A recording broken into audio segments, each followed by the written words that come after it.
dari bawah, ada yang dari Bokoran.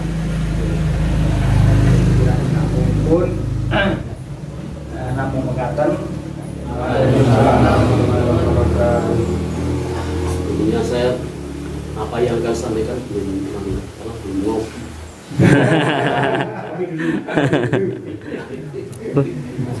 Ngopi dulu baru mikir. Yang saya hormati Pak Untung di Karno, mentor kita di persoalan kopi dan sebagainya.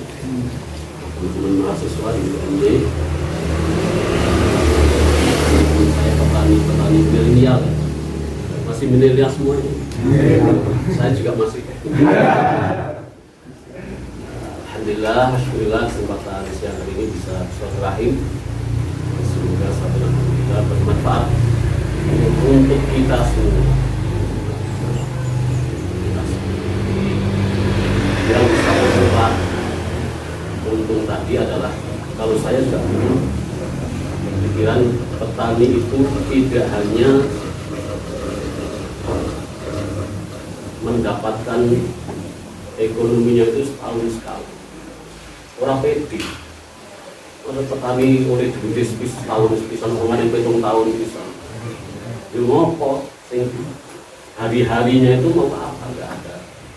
Makanya tadi Pak Untung Darmo itu menyampaikan ada pendapatan yang harian, ada yang mingguan, ada yang bulanan, ada yang tahunan.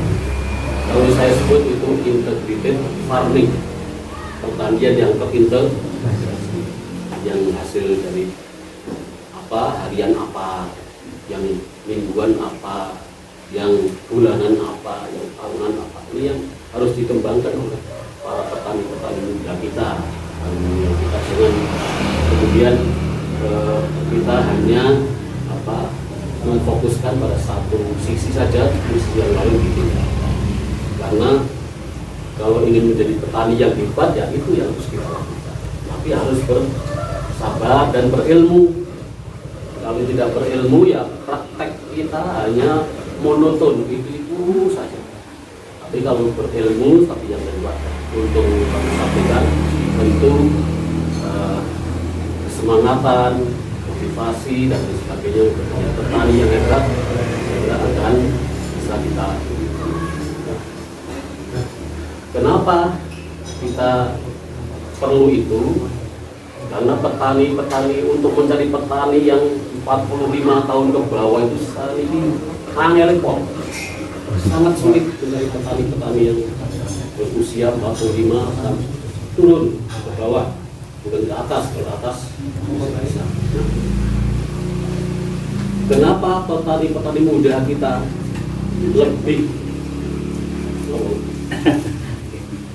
lebih seneng jadi ojol? Lebih senang jadi ojol, ojek online atau mungkin buruh bangunan ke Jakarta. Itu karena memang dari sisi pendapatan tidak masuk. Tapi kalau masuk dengan apa yang tadi saya minta Untung, insya Allah yang sudah ke Jakarta, yang sudah akan kembali ke desanya dan menjadi petani-petani hebat. Ini saya kira yang harus kita kembangkan ke depan. Tentu bertahap, tidak bisa serta-merta kemudian langsung jadi, tidak mungkin, karena semua butuh proses dan butuh pembelajaran yang harus kita lakukan bersama-sama. Alhamdulillah hari ini teman-teman muda bisa kumpul, bisa kompak, bisa belajar. Yang penting yang tadi disampaikan Pak Untung, nyantel ya, nyantel betul? Kenapa saya bilang nyantel? Karena nggak ada yang bawa buku dan pulpen. Pokoknya nanti seperti saya dulu kuliah itu hanya modal satu buku dan satu pulpen. Lebih bisa negeri angkat kuliah. Jadi wakil bupati. Ini masih ditiru. Orang juga yang apa susah. Nggak ada yang jadi mahasiswa yang unggul. Ini kawan mana? Serius. Madrasah ya Pak? Manapun harus serius, tapi ya tidak perlu ngoyo. ngoyo nanti justru kita akan bosan. Dengan santai, dengan bertahap, insya Allah apa yang sudah kita lakukan hasil. Lagi sampaikan namanya harus tidak hanya satu monokultur. Kopi tok ya nunggu kasih tahu tangi mani urung panen. Tapi kalau banyak variasi itu nanti akan gerak langkah kita sebagai petani akan terus menerus. Orang bosen nunggu ya di Jakarta mana? Buruk opo lah. Itu yang kemudian tidak kita inginkan. Yang kita inginkan adalah kita semua sebagai petani-petani milenial yang membangun desa, membangun kecamatan Sepuran, membangun Wonosobo dengan menjadi petani-petani hebat. Kita sudah banyak channel sebetulnya untuk bisa memasarkan produksi kita apapun. Kita ekspor. Kita bisa ekspor. Kopi itu sudah banyak yang tanya, sudah banyak yang channel. Tapi dari sisi kopinya itu belum bisa memenuhi apa yang kita butuhkan. Karena kalau sudah sampai ke kualitas ekspor, setidaknya ada 3 K: kualitas, kuantitas, kontinuitas. Kalau 3 hal ini tidak terpenuhi, artinya mereka tidak tertarik lagi memutus kontrak dan sebagainya, sehingga itu akan memberatkan. Hari ini teman-teman semua, apa yang tadi disampaikan Pak Untung, saya kira perlu kita cermati bersama dan perlu kita lebih belajar lebih jauh lagi. Nanti tahap demi tahap, setelah nanti tadi disampaikan berkaitan dengan apa ini? Ya. Apa boleh? Saya kira ke depan nanti apalagi yang saya kira akan semakin menambah kerinduan kita dan pertanian khususnya yang hari ini banyak membutuhkan. Kopi Wonosobo dikonsumsi oleh masyarakat Wonosobo saja masih kurang, masih sangat kurang. Sehingga ini peluang prospek yang cukup besar, sehingga teman-teman saya kira harus serius konsen melakukan langkah-langkah ke depan itu, bagaimana menata kehidupan kita yang cukup panjang, sehingga semuanya bisa dimengerti dengan baik, bisa diantisipasi dengan baik dengan dinamika pertanian yang tentu setiap hari, setiap saat itu melalui perubahan yang membutuhkan perhatian kita semua. Sehingga teman-teman saya harapkan tetap semangat membidangi pertanian perkebunan yang ini sangat penting untuk kita lakukan, bagaimana memberdayakan ekonomi keluarga kita, untuk ekonomi diri kita ini semakin baik. Jangan sampai kemudian kita mau ngantenan harus punya biaya sekian, itu minyak goreng itu kuat. Saking minyak goreng larang, begitu kuning minyak goreng orang duit. Jadi hal-hal seperti ini harus kita antisipasi betul. Apalagi hari ini sekalian, Wonosobo itu termasuk daerah yang masih miskin secara indikator. Wonosobo ini nomor 34 dari 35 kabupaten kota se-Jawa. Ini saya miskin. Juara 2 di atas Kebumen. Ini kan sebetulnya sesuatu yang harus kita dobrak. Bagaimana mengangkat citra Wonosobo dengan apa ya? Bidang-bidang yang sudah Anda semua, bagaimana semua lakukan itu diseriusi, harus diseriusi. Tetapi indikator kemiskinan itu tidak terasa di diri kita masing-masing. Karena apa? Masih banyak teman-teman kita Yang kalau ngantenan itu justru paling mbah di Wonosobo itu paling mbah. Ngantenan menyambut para tamu itu orang sepele ya. Kalau pakai daging sapi segini-gini, pakai telur berundungan. Iya. Tapi kalau di Banjarnegara, di Purbalingga, di sekitar kita itu, telur itu disilek, Pak. Jadi dua, jadi berapa? Dagingnya juga tipis-tipis. Kenapa Wonosobo begitu? Tensinya besar, tensinya tinggi. Nah, orang semene-mene, orang marem, nah, orang berundungan, orang marem, senajan modalnya ketak. Tentang penggoda paru, tentang bank dan sebagainya tetap dilakukan karena apa? Gengsi, tidak kadung gengsi itu selesai. Nanti setelah 1 minggu, 2 minggu pemasukannya jadi umat balik ke Wopo. Ini kan saja hal-hal seperti yang kita antisipasi betul. Maka mari kita menjadi petani yang hebat, petani yang unggul, petani yang bisa bertarung dimanapun dengan situasi apapun. Ini bertahannya menjadi petani itu sangat integrated farming itu saya maksud tadi saya yang Pak untuk sampaikan, kita bisa memanfaatkan semua lahan yang ada di wilayah kita masing-masing, di sekitar kita masing-masing. Ada tanaman kopi, ada macam-macam itu, maka perlu dikembangkan juga. Kalau memang sungainya deras, ya perlu ada perikanan. Kalau sungainya banyak yang subur, ya perlu ada peternakan dan sebagainya. Hari ini saya lebih memfokuskan betul untuk peternakan domba Wonosobo.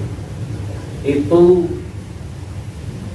zero sampah karena semuanya bisa dimanfaatkan. Dagingnya jelas bisa empuk, juga enak, sate dan sebagainya. Kemudian kulitnya kemarin sudah diuji coba untuk dijadikan furniture meja, kursi untuk dobelan bungkus kursi dan lain sebagainya, bisa dipakai untuk jaket dan lain sebagainya. Kemudian bulunya itu bisa dijadikan bahan kain kain yang berkualitas tinggi. Itu sudah dipraktekkan. Kita sudah kerjasama dengan banyak pihak dari Universitas Tekstil di Bandung, kemudian juga UNPAD, kemudian juga ada NGO atau LSM dari Belanda, namanya Solidaridad, yang memberikan pelatihan dan sebagainya agar nanti domba Wonosobo ini bisa efektif, efisien, bisa digunakan semua tanpa meninggalkan bekas apapun, sampah apapun, sehingga bisa dikelola dengan baik. Di antaranya adalah dengan mengembangkan domba Wonosobo. Tapi hari ini populasi domba Wonosobo juga sangat kecil, sehingga untuk memenuhi goalnya itu belum bisa dilakukan dengan baik. Lebih-lebih di sekitar kawasan pegunungan itu yang menanam tembakau, pas lagi nandur baku, pedusnya didol kabeh. Akhirnya ini kita harus kita proteksi bareng-bareng agar domba Wonosobo akan menjadi ikon yang bisa kita banggakan. Insya Allah prospeknya luar biasa, perspektifnya luar biasa, sehingga harus didorong oleh semua kekuatan petani-petani muda di Wonosobo untuk bagaimana mengembangkan itu. Caranya bagaimana? Ya, yang sudah punya nanti dititipkan kepada yang belum punya, titipkan, kemudian dititipkan. Atau kehadiran pemerintah bisa di situ, ada kelompok-kelompok yang bisa kita kita bantu, tetapi ada SOP-nya tadi. Bagaimana kelompok tani itu bisa dibantu kalau sudah dibina oleh Kabid Peternakan Dinas Pertanian itu minimal 2 tahun dan sudah punya SKP, surat apalah surat untuk bisa mendapatkan bantuan itu. Ini kan perlu didiskusikan, perlu dilakukan untuk bisa melakukan itu semua, termasuk tadi pupuk. Karena ini untuk mendapatkan pupuk harus punya kartu tani, ya harus bikin. Bikinnya gimana? Gampang kok, dari ngomong kalau KDC dibikinkan sama KDC. Ini kalau KDC waktu nyepak ya lagi gawe nih. Ya dari RT lah ya, RW, Kadus, nanti Kadus ke KDS dan nah sehingga saya mohonkan betul dari kondisi Wonosobo yang seperti ini, maka ke depan Wonosobo akan menjadi tulang punggung Jawa Tengah. Bagaimana ekonomi kekuatan-kekuatannya ekonomi Wonosobo menjadi pendukung utama bangkitnya ekonomi di Jawa Tengah.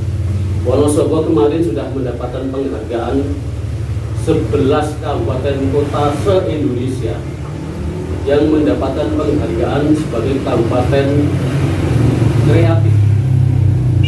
Kabupaten kreatif se-Indonesia hanya 11 termasuk Wonosobo.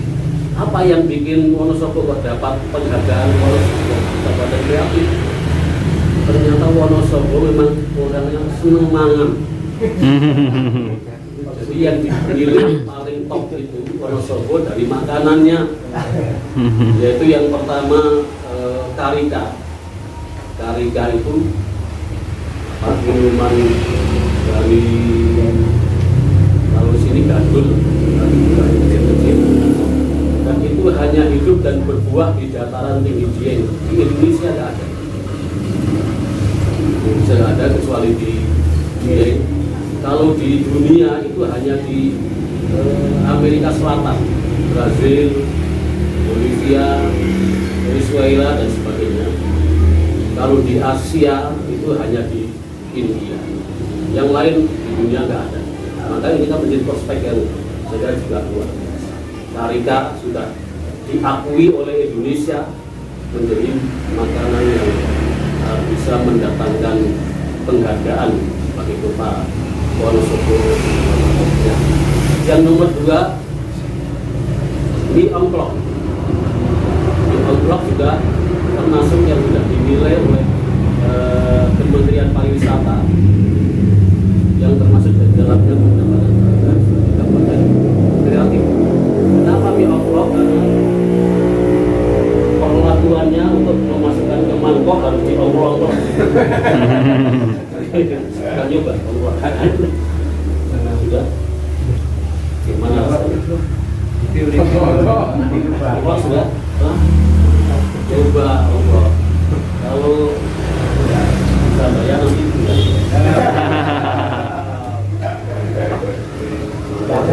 ongklok itu khas Wonosobo juga. Kemudian juga porwaceng. Porwaceng itu kalau di Korea namanya ginseng, tapi porwaceng lebih hebat dari ginseng.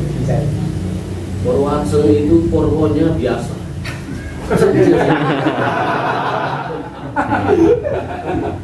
Karena nggak ada efek sampingnya, yang ada efek depannya. Jadi setelah minum porwaceng, pinginnya Arab. Lah.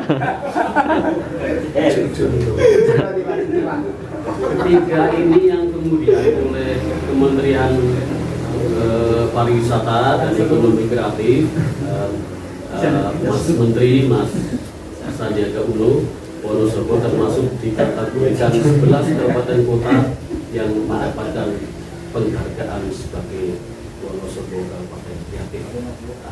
Ini kalau tidak lanjuti kita semua ya nanti akan hilang sendiri. Mengongklok karo porwaceng karo padahal potensinya Wonosobo luar biasa. Potensinya luar biasa. yang namanya tadi kayu albasia itu terbaik se-Indonesia. Kualitas kayu albasia itu terbaik se-Indonesia, tapi kita nggak pernah tahu. Tapi hari ini kayu albasia itu lebih banyak mengambil dari Sumatera, Lampung, pengusaha-pengusahanya. Kayu di Wonosobo banyak yang mengambil dari Lampung, nggak dari kita sendiri. Karena dari kita sendiri yang penghasil albasia itu kayak Watu Malang, kayak Sukoharjo itu sudah berbalik ke Salak.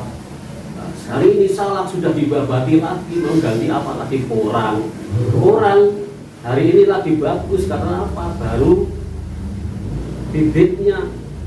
Tapi nanti kalau sudah panen bingung karena apa? Sing nandur spol akeh. Tapi ternyata Wonosobo itu tidak termasuk prioritas oleh pemerintah pusat untuk penanaman porang. Yang menjadi prioritas itu hanya di Madiun dan NTT, Nusa Tenggara Timur. Wonosobo belum dihitung sebagai yang prioritas ya. Kalau nanti pas booming panen, karena hari ini sudah lahan yang ditanam itu lebih dari 100 hektar di daerah selatan di Lintal, Sukoharjo, Laksono itu sudah 100 hektar lebih. Nanti kalau pas booming panen mau apa? Wong saiki ya regane semua medun dari 12.000 dari 10 hingga sekarang sudah 6.000. Nanti pas booming panen berapa harganya? Kalau hari ini yang chip yang masih berupa bibit-bibit itu masih yang dapat uang masih banyak, mulai dari larang dari bibit ini. Tapi nanti kalau sudah berubi banyak yang panen itu masih tanda tanya besar, mau kemana itu akan jual. Nah ini tentu pemikiran pemirsa harus kita lakukan betul. Jangan sampai kita aji mumpung saja, mumpung lagi ayu nganggo kabeh, nanti waktu ini bergumurah babati kabeh tidak baik. Ini akhirnya. Tapi untuk kopi Wonosobo ini sudah diakui lah di mana-mana. Memang the best. Bahkan menurut orang Belanda dan sudah tercatat di perpustakaannya di Belanda itu, kopi Wonosobo dulu itu yang paling terkenal bukan Karangsari, tetapi Slukatan Mojo Tengah. Slukatan is coffee the best of Java. Slukatan is coffee of the best for Java. In Java. Jadi kopi terbaiknya Jawa itu Slukatan. Sultan kemarin kan kemudian tidak pada nanam kopi, kemarin itu baru hari-hari ini aja berbangkit lagi menanam kopi. Sebelumnya mereka sudah tanaman lainnya. Saya kira juga menjadi sesuatu yang harus kita pikirkan bareng-bareng sama-sama menata. Jadi tidak semua kopi lah nanti, tidak semua pengolah, tidak semua pembudidaya, tapi tiba-tiba nanti semua akan mendapatkan hasil. Bahkan Wonosobo itu yang namanya telo khas Wonosobo. Kalau kita sering ke mana-mana kan sering ada toko yang menjual telo silembu. Silembu itu dari Sumedang. Bahkan Wonosobo itu telonya lebih enak, lebih manis, lebih lembut daripada telo silembu. Yang sudah mempraktekkan adalah Pak Untung juga namanya, di orang Rumbanan. Dia juga sudah mengekspor telo madu khas Wonosobo melalui jaringan di Yogyakarta, sudah ekspor ke luar negeri. Bentuknya telo sama dengan telonya silembu yang sudah terkenal di mana-mana itu. Justru Wonosobo kualitasnya lebih baik, manisnya lebih manis, lembutnya lebih lembut daripada Tewas Seribu yang sudah biasa kita penuhi strategis. Yang namanya jeruk lemon California banyak sekarang yang mulai juga, itu juga kualitas ekspor. Yang namanya kubis ungu atau apa namanya selada itu kan yang makan sebagian besar orang Eropa. Selada itu untuk apa namanya kalau di salad. Kalau di mana itu hotel yang bintang, kemudian di restoran itu ada salad. Itu Wonosobo punya perspektif yang luar biasa, bisa dilakukan juga. Tapi memang harus bertahap dan harus sesuai dengan bidang kita masing-masing, jangan sampai kemudian kita latah opo tiru sehingga nanti justru akan membelenggu diri kita sendiri dan semakin repot. Itu bolak-balik ganti malah orang. Tapi kita fokus saja, yang akan kita konsen itu apa, maka mari kita sesuai dengan yang sudah. Kalau hari ini Pak Untung sudah menyampaikan itu, saya kira ke depan mari kita bangun perekonomian kita lewat kopi, lewat macam-macam yang tadi disampaikan, ada bungkus, ada macam-macam yang itu akan semakin menambah income per kapita perekonomian kita, keluarga, masyarakat dan sebagainya, sehingga tumbuh perekonomian berkembang dengan baik dan Wonosobo menjadi Wonosobo yang bisa berdaya saing, maju dan sejahtera. Ini yang saya harapkan, sehingga teman-teman muda jangan kemudian tertarik ke Jakarta baik atau ke mana saja, ke luar negeri dan sebagainya. Orang enak dan begitu, orang enak, lebih enak di rumah sendiri. Maka mari kita bangun kekuatan yang ada di desa kita masing-masing, kita kembangkan pariwisatanya, kita kembangkan macam-macamnya, kita kembangkan pertanian kita kembangkan, sehingga insya Allah dengan semacam itu Wonosobo akan semakin maju. Saya kira itu yang bisa saya sampaikan. Maaf